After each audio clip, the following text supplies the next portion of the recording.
حضرت حسن بصری رحمۃ اللہ علیہ ایک نوجوان کو روز کہتے تھے جا کوئی کام تلاش کر، روز بھیجتے۔ ایک دن وہ آ گیا آپ کی خدمت میں، آ کے کہنے لگا حضور میں نے فیصلہ کر لیا، میں نے کوئی کام نہیں کرنا۔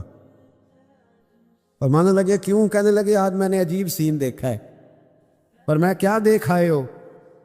کہنے لگا جی میں جنگل میں گیا ہوں تو میں نے دیکھا ہے ایک شیر نے شکار کیا ہے، آدھا اس نے کھا لیا ہے اور آدھا منہ میں پکڑ کے سفر شروع کر دیا ہے۔ ایک پہاڑی پہ چڑھ گیا شیر، میں بھی ایک درخت پہ چڑھا دیکھ رہا تھا۔ حضرت جی جب وہ شیر پہاڑی پہ چڑھا ہے تو وہاں ایک لومڑی بیٹھی تھی جس کی ایک ٹانگ بھی کٹی ہوئی تھی اور دونوں آنکھوں سے نابینا بھی تھی۔ اس شیر نے وہ بچا ہوا شکار اس کے منہ میں ڈالا ہے، تو جو رب لومڑی کے لیے خوراک کا بندوبست کر سکتا ہے میرے لیے بھی کرے گا، لہذا میں نے اب کام نہیں کرنا۔ حضرت حسن بصری مسکرائے، فرمانے لگے کیا بات ہے تیری، تو نے کردار دو دیکھے، ایک شیر دیکھا ایک لومڑی دیکھی۔ فرمانے لگے بیوقوف، تو نے لومڑی بننے کا پروگرام بنایا، شیر بننے کا کیوں نہیں بنایا؟ تو لومڑی بننے کا پروگرام بنایا کہ کوئی کما کے لائے گا تو میں کھاؤں گا، شیر بن، شکار کر، کھا بھی اور کھلا بھی، غریبوں کے پاس بھی لے کے جا، کھا بھی اور کیا بن، شیر بن، شیر کھا بھی اور کھلا بھی، محنت کر، جدوجہد کر۔ علامہ اقبال لندن میں تھے تو بیٹے نے خط لکھا کہ ابا جی ضرورت پڑ گئی ہے، مجبوری آ گئی ہے، کچھ پیسے کسی سے ادھار لے لوں، جب آپ واپس آئیں گے تو لوٹا دوں گا۔ تو اقبال نے اپنے بیٹے کو خط لکھا اور اس خط کے اندر ایک نظم لکھی، اور کیا انداز اختیار کیا، جاوید کے نام اس نظم کا نام رکھا۔ اقبال کہنے لگے دیار عشق میں اپنا مقام پیدا کر، ابے کے سہارے جینا اب چھوڑ دے، اب والد کو بیساکھی بنا کے آگے بڑھنا چھوڑ دے، دیار عشق میں اپنا مقام پیدا کر، نیا زمانہ نئے صبح و شام پیدا کر، خدا اگر دل فطرت شناس کرے عطا تجھ کو، سکوت لالا و گل سے کلام پیدا کر۔ اور میرا طریق امیری نہیں فقیری ہے، میرا طریق امیری نہیں فقیری ہے، خود ہی نہ بیچ غریبی میں نام پیدا کر، خود ہی نہ بیچ غریبی میں نام پیدا کر۔ پتہ تو تب ہے نا کہ جب تو غریب ہو پھر کچھ کر کے دکھائے، جب تو کمزور گھرانے سے اٹھے پھر تو کچھ کر کے دکھائے۔ ابے کا سجادہ نشین بننا آسان، ابے کی فیکٹری والی کرسی پہ بیٹھ جانا آسان، لیکن تو بتانا تیرے اندر بھی کوئی خوبی ہے بھائی کہ نہیں؟ بتا، یہ تو کمزور لوگ ہوتے۔ میرا طریق امیری نہیں فقیری ہے، خود ہی نہ بیچ غریبی میں نام پیدا کر۔ دنیا میں کوئی پیشہ برا نہیں۔ حضرت داؤد لوہے کا کام کرتے تھے، لوہے کا کام حضرت داؤد کو کہے برا لوہار کو، یہ حضرت داؤد کرتے تھے، خود نبی پاک علیہ السلام نے بیان فرمایا۔ حضرت نوح علیہ السلام لکڑی کا کام کرتے تھے، حضرت سیدنا آدم علیہ السلام کھیتی باڑی بھی کرتے تھے اور کپڑا بھی بنا کرتے تھے، اماں حوا گھر کے اندر کپڑا بنتی تھی۔ یہ پیشے برے ہیں؟ کچھ چیزوں سے دل سخت ہوتا ہے۔ جو لوگ دنیا داری کی اور فضول باتیں زیادہ کرتے ہیں ان کا دل سخت ہو جاتا ہے، جو ہنستے زیادہ ہیں ان کا بڑا سخت ہو جاتا ہے، اور صوفیاء کہتے ہیں جو کسی پہ ہنستے ہیں نا ان کا تو مردہ ہی ہو جاتا ہے، تو معاملہ ہی ختم ہو گیا۔ اور جو لوگ رزق حرام کی طرف بڑھتے ہیں ان کا دل بھی مردہ ہو جاتا ہے۔ اور اقبال کہتے ہیں جو مشینی زندگی گزارنے لگتے ہیں نا، روحانی زندگی سے نکل جاتے ہیں۔ ہم آج کل مشینی زندگی پہ آ گئے، ہمارے پاس انٹرنیٹ ہے، موبائل ہے، آواز کے فاصلے اتنے کم ہوئے ہیں کہ دلوں کے فاصلے بڑھ گئے ہیں۔ اقبال کہنے لگے دل کے لیے موت ہے، دل کے لیے موت ہے، دل کے لیے موت ہے یہ مشینوں کی حکومت۔ احساس مروت کو کچل دیتے ہیں یہ آلات، آلات پہ زندہ ہیں ہم۔ دل کے لیے موت، اور کسی کے گھر جانا، دروازے پہ دستک دینا، اور کبھی خط لکھنا تو سوچ سوچ کے، کبھی کاٹنا تو پھر لکھنا۔ لفظ یہ اس کے شایان شان نے یہ جملہ میں نے بدل دیا ہے، لیکن اب بے باکانہ گفتگو ہے، تو مجھے وائس کر دے میں تجھے وائس کر دوں گا، حال ہی کوئی نہیں۔ تو کیا کوئی سوچے گا، کیا کوئی لکھے گا، کیا کوئی اس میں خوبصورتی کے رنگ بھرے گا؟ سخت ہو جاتے ہیں دل جب آپ مشینوں کی زندگی میں زندہ رہتے ہیں۔ دل نرم کیسے ہوتے ہیں؟ میرے نبی پاک نے فرمایا یتیم کے سر پہ ہاتھ پھیر، رب تیرا دل نرم کرے گا۔ اگر زنگ لگ جائے دل کو تو اللہ کا ذکر کر، قرآن پاک کی تلاوت کر، اللہ تیرے دل کو نرم کر دے گا۔ اور پھر فرمایا کہ اگر دل سخت ہو جائے تو موت کو یاد کر، تیرا دل نرم ہو جائے گا۔ اچھوں کی صحبت اختیار کریں تو دل نرم ہو جاتا ہے۔ قبروں کی زیارت کریں، جائیں کبھی اپنے شہر کے قبرستان میں، غور کریں کہ وہ چودھری صاحب لیٹے، یہ علامہ صاحب لیٹے، وہ فلاں بہت بڑے افسر لیٹے، وہ دیکھو وہ میرا عزیز لیٹا ہے۔ وہ ہارون رشید نے کہا حضرت داؤد بھائی سے نصیحت کر دیں، تو فرمانے لگے باپ کدھر ہے تیرا؟ کہا حضور قبرستان میں، اماں قبرستان میں، دادا نانا بڑے بھائی سب قبرستان۔ فرمایا میں کیا نصیحت کروں؟ او پہ دس دیاں نی قبراں جنہاں تے پھول پے، ادھروں کوئی بھی نہیں آمدا، تے ادھروں لکھاں گئے، تے سہ جوڑ سنگت دے ڈٹھے، سہ جوڑ 100 سال کی دوستیاں، سہ سال سنگت دے ڈٹھے، او تکو آخر وتھاں پئیاں، او جنہاں بعد جسی پل نہیں سن لیندے، ایک پل نہیں سن لیندے، پھر وہ شکلاں بھی یاد نہ رہیاں، سہ جوڑ کا یہ کوئی کم ہے دل کو نرم کرنے کے لیے؟ تیرے پاس موت کا تذکرہ قبروں کی زیارت کو تھوڑی ہے؟ یہ چیزیں دل نرم کرتی ہیں، یاد نرم کرتی ہیں چیزیں دل۔ سختی طبیعتوں کی، مزاجوں کی سختی، دوسروں کے بارے میں ڈاٹے جذبات، ہمارے رویے ڈاٹے، ہماری طبیعتیں سخت۔ حضرت عبداللہ ابن مسعود رضی اللہ تعالیٰ عنہ نے ایک شخص کو جنازے کے موقع پہ ہنستا ہوا دیکھ لیا، فرمایا آج کے بعد تیرے ساتھ کلام نہیں کروں گا۔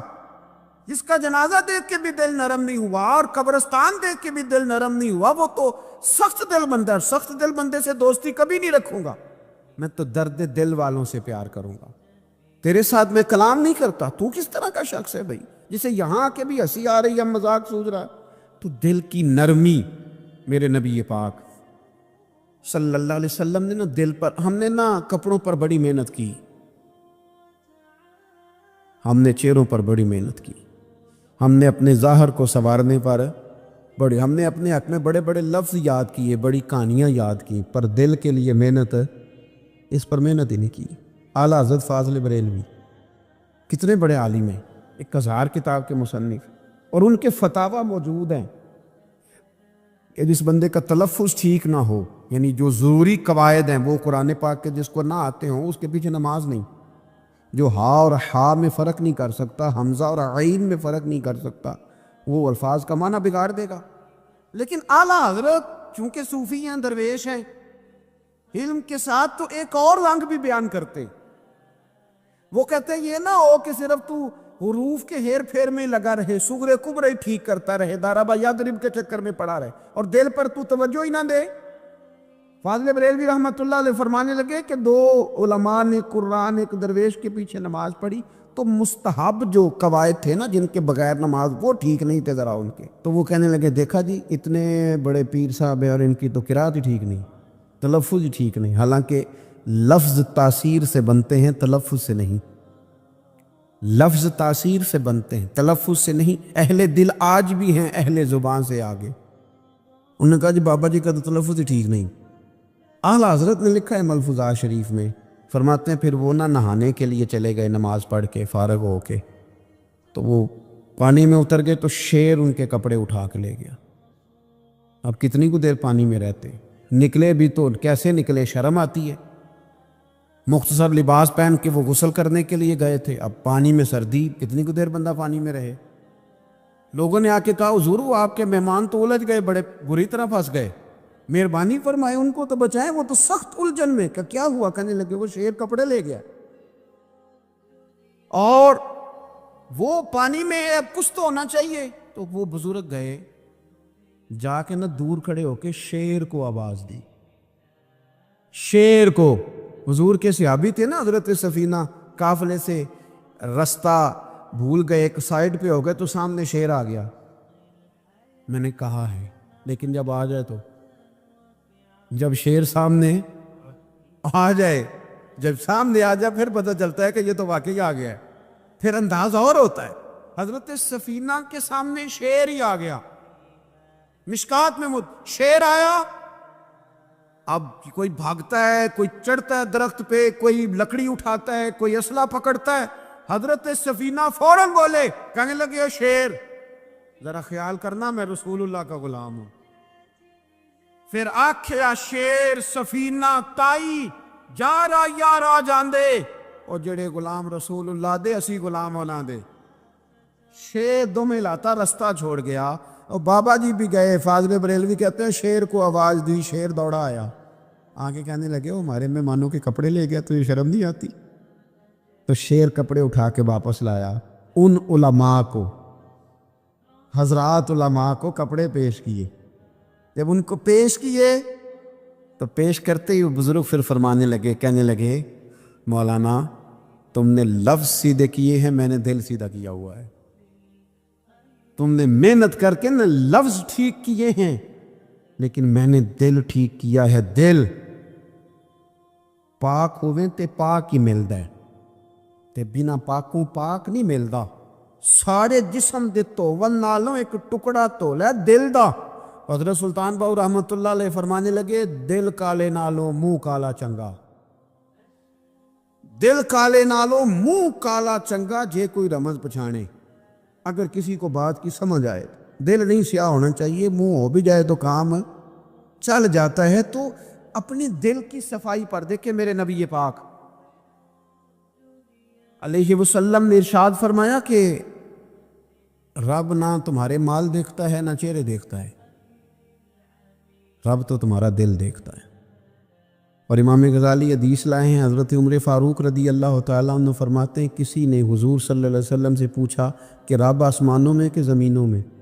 جلوے تیری ذات کے کو بکو ہیں, جدھر دیکھتا ہوں ادھر تو ہی تو ہے. اللہ زمینوں میں کہ آسمانوں میں؟ تو حضور فرمانے لگے رب تو بندہ مومن کے دل میں رہتا ہے. اللہ تو مومن کے دل میں ہے. مومن کے دل کتنا بڑا ہے وہ دل جس میں رب ہے, رب کی یاد ہے, رب کی محبت ہے. اس لیے حضرت عمر فرمایا کرتے تھے میں نے دل کی آنکھوں سے اپنے مالک کی زیارت کی ہے. اور اقبال نے شاید اسی لیے مشورہ دیا تھا کہ دل بینا بھی کر خدا سے طلب. آنکھ کا نور دل کا نور نہیں, اللہ سے آنکھوں والا دل مانگ, اندھا نہ ہو جائے کئی طرح دل. دل بینا بھی کر خدا سے طلب, آنکھ کا نور دل کا نور نہیں. عزیز بھائی اللہ کے جلوے, لیکن ایک بات ذہن میں رکھنا, کسی گلاس میں تھوڑی سی غلاظت ہو نا, دودھ تو دور رہا, شہد تو دور رہا, اس میں کوئی پانی بھی نہیں پیتا. تھوڑی سی غلاظت ہو اور آپ کی آنکھوں کے سامنے وہ غلاظت دھل بھی گئی, صاف بھی ہو گئی, شرعی تقاضے پورے ہو گئے, پھر بھی کچھ لوگ کہتے ہیں میری طبیعت نہیں مانتی, میرا دل نہیں مانتا. صحیح کہہ رہا ہوں میں؟ او بھائی اتنی سی غلاظت گلاس میں تھی اور سادہ پانی نلکے کا, تو اس میں پینا پسند ہی نہیں کرتا. اور اگر دل غلاظت سے بھرا ہو تو رب کی محبت وہاں آئے گی, خدا اپنا قرب وہاں رکھے گا. کسی سے جلنا, کسی سے حسد کرنا, کسی کے بارے میں عداوت رکھنا, کچی بولیاں بولنا. اور اب تو اتنا عجیب حال ہو گیا, جماعتیں جماعتوں کے بارے میں برا خیال کرتی. خانقاہ اور آستانوں کا یہ حال ہے کہ سبق پڑھایا جاتا ہے دوسرے کے خلاف, بس ہم ٹھیک ہیں. یہ تصوف ہے کہ نرا تو ٹھیک ہے. طریقت تو یہ تھی کہ میں ٹھیک نہیں, باقی سارا زمانہ ٹھیک ہے. تو کس چکر میں پڑا ہوا ہے؟ اعلیٰ حضرت فاضل بریلوی رحمۃ اللہ تعالیٰ علیہ کے ایک درویش تھے, تو فاضل بریلوی رحمۃ اللہ سے کہنے لگے میں نے مرید ہونا ہے. فرمانے لگے پتر جلدی نہ ہو, جا سارا زمانہ دیکھ, اگر کوئی میری طرح کا مل گیا, مجھ سے بہتر مل گیا, تو پھر میرے ساتھ وعدہ کر وہیں رہ جانا. ہاں اگر تیرے خیال میں نہ ملا تو پھر آنا, جا گھوم زمانہ دیکھ. یہ کیا بات ہوئی کہ آپ نفی کرنے لگے سارے زمانے کی اور کہیں صرف میں ہی ٹھیک ہوں, فقط میں ہی ٹھیک ہوں؟ یہ طریقت ہے. اور تصوف والے تو لوگ یہ کہا کرتے تھے میں تے بندہ ٹھگ جے لوکو, میں تے بندہ چور, اور جس دا خلقت کلمہ پڑھ دی او محمد ہور. وہ لوگ تو نفی کرتے تھے, وہ لوگ تو نفی کرتے تھے اپنی, کہتے تھے میں کوئی شے نہیں, میں تے بندہ ٹھگ جے لوکو, او میں تے بندہ چور. میاں محمد بخش صاحب رحمۃ اللہ علیہ ایک ایک عالم نگار نے لکھا تھا کہ وہ کچھ لوگ نا سکھ ہندو یہاں رہتے تھے تو ان کا نام محمد تھا چونکہ، تو بات کو شبہ پڑ گیا کہ شاید جن کا لوگ کلمہ پڑھتے ہیں نا مسلمان، معاذ اللہ یہ وہ والے۔ تو میاں صاحب اپنے بارے میں کیا کہے، میں تے بندہ ٹھگ جو لوگو، میں تے بندہ چور، جس دا خلقت کلمہ پڑھ دی او محمد ہور، میں تو ایک ٹھگ ہوں۔ حضرت میاں شیر محمد صاحب شرک پوری رحمۃ اللہ علیہ سرتاج ہیں اولیاء کے، پیر سید اسماعیل شاہ صاحب بخاری حضرت کرما والا شریف والے، وہ کہتے ہیں میں بیعت ہونے کے لیے جب شرک پور شریف آ رہا تھا تو رستے میں مجھے ایک بزرگ مل گئے، تو مجھے کہنے لگے کدھر جا رہے ہو، کون ہو؟ میں نے کہا میں سید ہوں اور میاں صاحب سے بیعت ہونے جا رہا ہوں۔ تو مجھے کہنے لگے وہ تو دنیا دار ہے، جیبوں میں ہاتھ ڈالتا ہے لوگوں کی، تو سید ہو کے رائن کے پیچھے کیا لینے جا رہا ہے؟ جیڑا بلے نو سید آکھے دوزخ ملن سزائیں، جیڑا بلے نو رائیں آکھے او جنت پینگا پائیں، کیونکہ رانجا رانجا کر دی نی میں ہوں آپ ہی رانجا ہوئی، رانجا یاکھن ساری میں ہیر نہ آکھے کوئی۔ وہ تو کدھر جا رہا ہے؟ کہتے میں نے کہا بابا زیادہ باتیں نہ کر ناراض ہو جاؤں گا۔ کہتے بابے نے کئی دفعہ رستے میں مجھے منع کیا نہ جانا نہ جانا، فلانی جگہ چلا جا فلانی جگہ، لیکن میں چلا گیا، میری طلب صادق تھی۔ جب میں باہر جا کے بیٹھا تو اندر سے بلاوا آیا کہ میاں صاحب نے بولا، اندر گیا تو یہ تو وہی بابا جی ہیں جو مجھے روک رہے تھے۔ تو میاں جی خود ہیں حضرت میاں صاحب، کہنے لگے بیلیا تینوں بڑا موڑیا پر تو مڑیا ہی نہیں۔ وہ تو روکتے تھے، اپنی نفی کرتے تھے، دل صاف دوسرے کے بارے میں، نظریہ صاف، کسی کے بارے میں خیر کا جملہ، کسی کی وکالت کرنا، کسی کا عیب چھپانا، کسی کے بارے میں اچھے لفظ بولنا، یہ مومن کی شان ہے۔ مومن کا دل ایسے سونا، میرے نبی پاک صلی اللہ تعالی علیہ وسلم نے فرمایا یہ میرا زید بن حارثہ ہے، اس کا دل اللہ نے نور ایمان سے بھر دیا ہے، ایمان سے دل بھر دیا رب تعالیٰ نے۔ ایک دن صبح صبح حضور نے پوچھا، اور داتا صاحب نے اس کو لکھا ہے، نبی پاک نے پوچھا آج تم نے صبح کس طرح کی؟ عرض کی یا رسول اللہ اس حال میں کہ میں پکا مومن ہوں۔ حضور نے فرمایا تو پکا مومن ہے کس طرح؟ کہنے لگے یا رسول اللہ میں اس طرح کا مومن ہوں کہ سونا اور مٹی میرے لیے برابر ہے، پیسے آ جائیں تب بھی کوئی ٹینشن نہیں، نہ آئے۔ حضرت زید بن حارثہ رضی اللہ تعالیٰ عنہ عرض کرنے لگے سونا اور مٹی برابر ہے، کوئی پرواہ نہیں۔ تو حضور نے فرمایا تیرے ایمان کی دلیل؟ عرض کرنے لگے یا رسول اللہ میرے ایمان کی شان اور دلیل یہ ہے کہ میں یہاں زمین پہ بیٹھ کے نظر اٹھاؤں تو میری نظر اللہ کے عرش تک جاتی ہے، میں بتا سکتا ہوں کہ جنتی جنت میں جا رہے ہیں اور راضی ہیں، جہنمی جہنم میں جا رہے ہیں اور چیخ رہے ہیں، میں بتا سکتا ہوں۔ حضور نے فرمایا پھر اس کی حفاظت کر، پھر اس جذبے کی حفاظت کر۔ جب دل صاف ہو، نور ایمان سے بھرا ہوا ہو، علم لدنی کب آتا ہے؟ علم لدنی نیک آدمی کو ملتا ہے، جب بندہ متقی پرہیزگار ہو نا، ناجائز نہ کھائے، ناجائز نہ دیکھے، ناجائز نہ بولے، تو پھر اللہ تعالیٰ اسے علم کا نور دیتا ہے۔ جو لوگ کہانیوں میں الجھ جاتے ہیں نا، زیادہ باتیں کرتے ہیں، زیادہ گھومتے ہیں، زیادہ سازشی عناصر کا شکار ہوتے ہیں، ان کے تو حافظے کمزور ہو جاتے ہیں، یاد ہی نہیں رہتا، باتیں اتنی کرتے ہیں پتہ نہیں سویرے کیا کہا تھا دوپہر کو کیا کہہ رہے ہیں۔ جب انسان کا دائرہ کار تقوی والا ہو پھر اس پر علم کی روشنی کھلتی ہے، پھر دروازے کرم کے کھلتے ہیں، اپنے دائرے محدود کر لیے جائیں۔ سوچیں میں بڑے بڑے لوگ آپ کو زندگی میں ملیں گے، مشورے دیں گے، وہ جناب آپ کو پتہ ہی نہیں آپ کتنے بڑے ہیں، آپ فلانی جگہ کھڑے تھے، فلانے کے ساتھ ہنس رہے تھے، یہ آپ کو خراب کرنا چاہتے ہیں، کسی تکبر میں مبتلا کرنا چاہتے ہیں۔ آپ زمین پہ رہیں تاکہ زمین والوں سے رشتہ مضبوط رہے، دل کی صفائی، دل صاف ہو، کوئی حسد نہیں، کوئی کینہ نہیں۔ پتہ ہے سب سے بڑی بیماری کیا ہے بندے کی؟ خوفناک علامت کیا ہے دل کے بیمار ہونے کی؟ کہ کوئی بندہ بیماری میں ہے اور ادھر ایک بندہ اس کو دیکھ کے خوش ہو رہا ہے، کسی کو زوال آ گیا ہے، کاروبار ڈوب گیا ہے اور یہ دیکھ کے خوش ہو رہا ہے، مر گیا اس کا دل، مردہ ہے، اندر کوئی دل نہیں۔ آپ یعنی ایک بندہ رسوا ہو گیا اور یہ خوش ہو رہا ہے، دیکھا میں نے نہیں کہا تھا۔ جب کوئی کسی کی رسوائی، کمزوری اور کسی کے زوال پر راضی ہونے لگے تو پھر سمجھ لے کہ اس کا حال اتنا برا ہو گیا ہے کہ اب یہ اخلاقی طور پر مردہ زندگی گزار۔ ہمارا اب یہ حال ہے کہ ہم لوگوں کے دکھوں پر ہنسنے لگے، ہم کسی کے ہاں کوئی شخص تکلیف میں آتا ہے تو ہم اس کو کہکہوں میں اڑاتے ہیں. یارو زندہ قومیں یہ کام نہیں کرتی، زندہ قومیں یہ کام نہیں کرتی. میرے نبی پاک صلی اللہ علیہ وسلم نے فتح کے موقع پر بھی گردن کو جھکا کے بتایا کہ جب رب عروج دے تو پھر اللہ کی بارگاہ میں جھک جایا کرو. کسی شخص کے پتہ ہے ایک حدیث سنو، یہ مسلم شریف میں موجود ہے. حضور نے فرمایا ایک بندہ گناہ کرتا تھا پھر اس نے توبہ کر لی. اگر کسی نے دوبارہ اسے وہ گناہ یاد کرایا کہ تو یوں ہوتا تھا، اگر کسی نے اسے دوبارہ گناہ یاد کرایا تو یاد کرانے والے کو اللہ سزا کے طور پر مرنے سے پہلے پہلے اس گناہ میں مبتلا کر دے گا. خفیہ تدبیر آئے گی اللہ. جس کو اللہ نے معاف کر دیا، زمین آسمان بھول گئے، فرشتوں کے دفتر سے اس کا گناہ محو کر دیا گیا، تو نے کیوں یاد رکھا؟ لیکن ہمارے دل اس طرح کے ہیں، خیر کی خبریں نہیں دیتے. ہم خیر کی خبر نہیں دیتے، مثبت بات نہیں کرتے. ہمارے رویے دوسروں کے بارے میں سخت ہیں. یعنی بہو سے داماد سے اختلاف ہو گیا، پھر اس نے معافی مانگ لی، پھر ہم نے معاف کر دیا، پھر 1 سال کے بعد دوبارہ لڑائی ہوئی تو پچھلی بات دوبارہ یاد کرنی چاہیے تھی. اس کی تو معافی دے دی تھی آپ نے، لیکن آپ نے پھر یاد کر لی وہ بات. اس کا مطلب ہے آپ نے صلح کی تھی، دل صاف نہیں کیا تھا. دل جب آپ صاف کر لے تو پھر معاملہ ختم ہو گیا. پھر آپ پھر نکال پھینکے ساری چیزیں. مسند امام احمد بن حنبل میں حدیث ہے، حضرت انس بن مالک رضی اللہ تعالیٰ عنہ کہتے ہیں میں بھی بیٹھا تھا، حضرت عبداللہ ابن عمر رضی اللہ تعالیٰ عنہ بھی حضور کی بارگاہ میں بیٹھے تھے. نبی پاک صلی اللہ تعالیٰ علیہ وسلم نے فرمایا ابھی ایک شخص تمہارے پاس آنے والا ہے، تیاری کر لو، آنے والا جنتی ہے.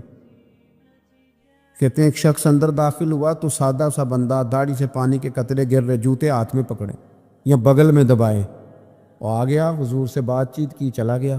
ہم بڑے خوش تھے کہ کمال نہیں ہو گیا جس کو حضور نے دنیا میں جنت کی بشارت عطا کر دی. اگلے دن اس نے اتفاق، ہم اسی جگہ اسی حال میں بیٹھے تھے کہ پھر محبوب نے فرمایا بھی ایک بندہ آنے لگا، جنتی ہے. کہتے ہیں وہ بندہ آیا تو دیکھ کے حیران ہو گئے، یہ تو وہی کل والا ہی بندہ ہے. اسی طرح داڑھی سے پانی کے قطرے گر رہے ہیں، جوتے اس کی بغل میں آ کے بیٹھ گیا. تیسرے دن اللہ کی قدرت ہم وہیں بیٹھے تھے، پھر حضور نے فرمایا بندہ آنے لگا، زیارت کر لو، تیاری کر لو، بندہ جنتی ہے. وہی بندہ آیا جو پہلے 2 دن آیا تھا. حضرت عبداللہ ابن عمر کہتے ہیں کہ وہ حضور سے کوئی بات چیت کر کے جانے لگا تو میں اس کے پیچھے ہو گیا. میں نے اس کو جا کے سلام کے بعد کہا کہ یار میں تیرا مہمان بننا چاہتا ہوں، 3 راتوں کے لیے رکھ لو گے؟ اب محلہ بھی ایک، شہر بھی ایک. اس نے کہا جی ٹھیک ہے آ جائیں، جو میرے پاس روکھا سوکھا ہوگا پیش کر دوں گا. فرماتے ہیں 3 راتیں 3 دن میں اس کے پاس رہا. میں جاننا چاہتا تھا کہ کون سی ایسی عبادت کرتا ہے اس کی وجہ سے 3 دن حضور نے جنت کی بشارت اس کے لیے دی، اعلان فرمایا. کہتے ہیں میں نے کوئی غیر معمولی چیز نہیں اس کے اندر دیکھی، کوئی انوکھی عبادت نہیں دیکھی. عشاء پڑھتا، فجر تک سویا رہتا، میں تہجد کے وقت اٹھتا، نفل پڑھتا. 3 راتیں یہ ہوتا رہا. ہاں جب وہ کروٹیں بدلتا تو اللہ اکبر کہتا. باقی وہ سویا ہے، فجر میں اٹھا ہے. صدقہ بھی وہ کوئی خاص نہیں اس نے دیا، خیرات بھی میں اس سے زیادہ کرتا رہا، مجھے کوئی خاص چیز نظر نہیں آئی. تیسرے دن میں جانے لگا تو میں نے اسے کہا یار سن، مجھے کوئی ضرورت نہیں تھی تیرے گھر میں قیام کرنے کی، میرا گھر قریب ہی ہے. وہ تو کمال یہ ہے کہ نبی کریم علیہ السلام نے اپنی زبان فیض ترجمان سے، یعنی وہ زبان جس کو سب کن کی کنجی کہیں، اس کی نافذ حکومت پہ لاکھوں سلام. حضور نے 3 دن تجھے مسلسل جنتی کہا ہے. میں تو دیکھنے آیا تھا کہ تیرے اندر کوئی عمل ہو تو میں بھی وہ شروع کروں. تو وہ کہنے لگا یہی ہے جو آپ نے دیکھ لیا ہے، فرض نماز ہی پڑھتا ہوں، روٹین کے کام ہی کرتا ہوں، کوئی خاص چیز تو میرے پاس کوئی نہیں. حضرت عبداللہ ابن عمر فرماتے ہیں میں نے تو سمجھا کہ میں تو اس سے زیادہ خیر کے کام کرتا ہوں. اب میں سوچتا ہوا وہاں سے نکلنے لگا کہ پھر کیا خاص بات ہے جو نبی پاک نے 3 دفعہ اسے جنتی کہا ہے. جب میں نکلنے لگا نا، دروازے پہ مڑنے لگا تو اس نے آواز دی، کہا یار سنو ایک بات یاد آئی ہے. میں نے کہا وہ کون سی؟ کہنے لگا یار جب سے بالغ ہوا ہوں نا، جب سے اللہ نے توفیق اسلام دی ہے، میں نے جب بھی اپنا دل دیکھا ہے نا، جب بھی میرے دل میں کسی کے لیے حسد کوئی نہیں، کوئی عداوت نہیں، کوئی بغض نہیں، کوئی کینہ نہیں، کوئی کیا کر رہا ہے، میرے دل میں سب کے لیے خیر ہی ہے. دل میرا صاف ہے، اس کے علاوہ نہیں مجھے پتا کیا عمل ہے. حضرت عبداللہ بن عمر کہتے ہیں پھر مجھے سمجھ آ گئی ہے، یہ جو تیرے دل کی صفائی ہے نا، یہ بنیاد بن گئی ہے جس کی بنیاد پر نبی پاک نے تجھے 3 دفعہ جنت کی بشارت عطا فرمائی ہے۔ آپ دل میں میل کچھ رکھ کے نفل پڑھنا، عبادتیں کرنا، ریاضتیں کرنا، صدقات دینا زیادہ نفع بخش نہیں ہوتا۔ ہم پتہ کیا چاہتے ہیں، سارے میرے مطابق چلیں، پھر نفسیاتی مسائل پیدا ہوتے ہیں۔ میرے ساتھ اگر 100 بندہ پیار کرتا ہے تو ان کے مطالبے الگ الگ ہیں۔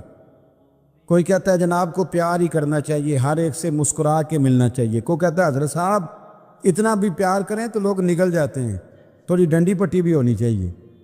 دونوں قسم کے لوگ ہیں نا جی۔ ایک وہ شخص ہے جو کہتا ہے اتنا بڑا مجمع ہے تو 2 سیکیورٹی گارڈ بھی ہونے چاہیے۔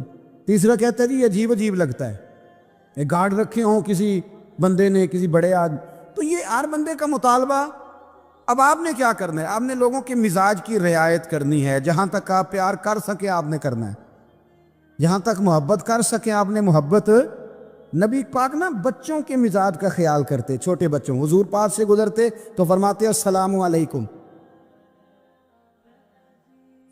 ایک بچے نے نا حضور کے کپڑوں پر پیشاب کر دیا تھا، اس کی ماں پریشان ہو گئی، بخاری ہے، یا رسول اللہ وہ بچہ تھا پتہ نہیں چلا، تو نبی پاک فرمانے لگے کیا ہو گیا، وہ بچہ ہے، اللہ نے پانی پیدا کیا نا، ابھی اس پہ پانی بہائیں گے سب ٹھیک ہو جائے گا، وہ بچہ ہے۔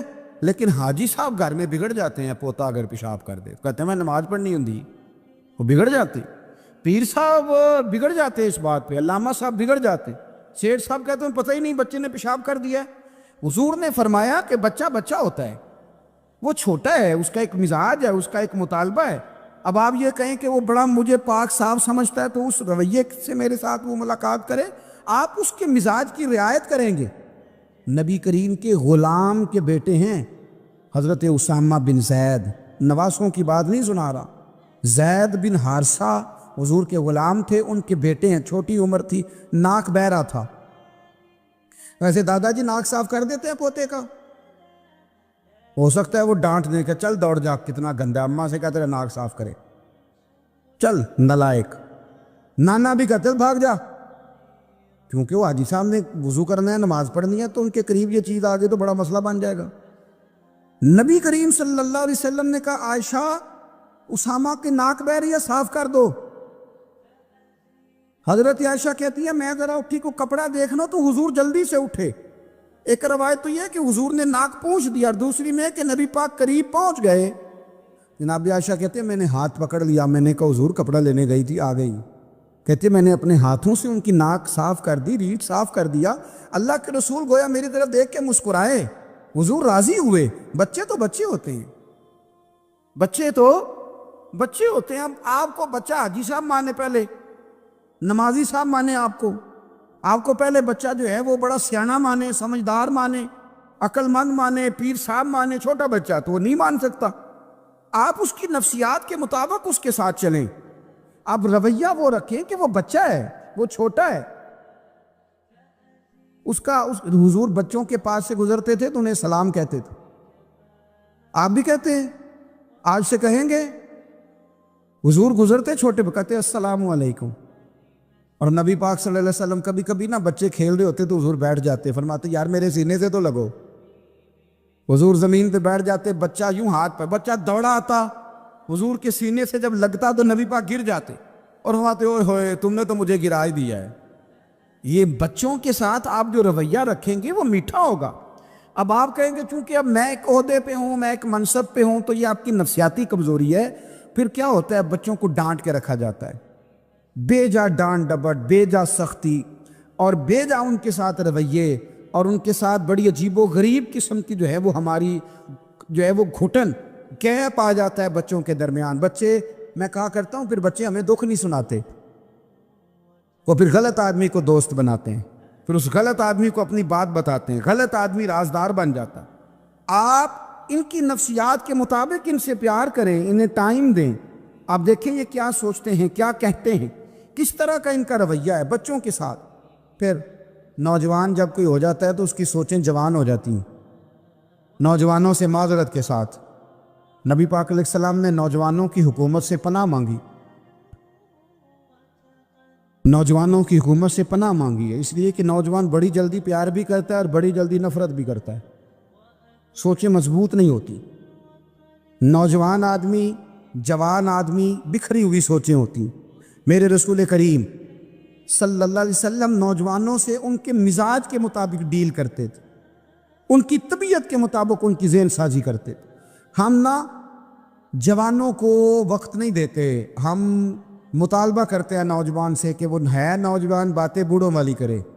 اگر جوانی میں بوڑھوں والی باتیں کرے تو پھر تو شیخ سعدی کہتے ہیں سارے بوڑھے چھوڑ کے اس نوجوان کے پاس بیٹھو، اس کے پاس فیض زیادہ ہے۔ اگر ایسا ہو جائے، کیونکہ در جوانی توبہ کردن شیوائے پیغمبری، یہ تو اچھی بات ہے، لیکن میرے عزیز اگر ایسا نہ ہو، ایسا ممکن نہ ہو، تو پھر نوجوان کو آپ اس کی طبیعت کے مطابق ڈیل کریں۔